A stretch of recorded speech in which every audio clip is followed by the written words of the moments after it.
High, একটু বাজারের দিকে বেরিয়ে পড়লাম। বাজারে যাওয়ার আগে একটু বাগানে ঢুকেছি। বাগানে দেখুন, এই ফুলটা নার্সারি থেকে নিয়ে এসেছিলাম, স্থলপদ্ম বলে। কি সুন্দর কালারটা বলুন।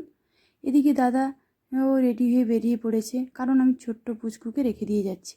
গাড়িতে যেতে যেতে এতটাই ঠান্ডা পড়েছিল আজকে, বলে বোঝাতে পারবো না। রাস্তায়ও একটু ভিডিও করে নিলাম। দাদা ওইদিকে গাড়ি রাখতে গেছে, চলেও এসছে। এদিকে আমরা দোকানের দিকে যাচ্ছি।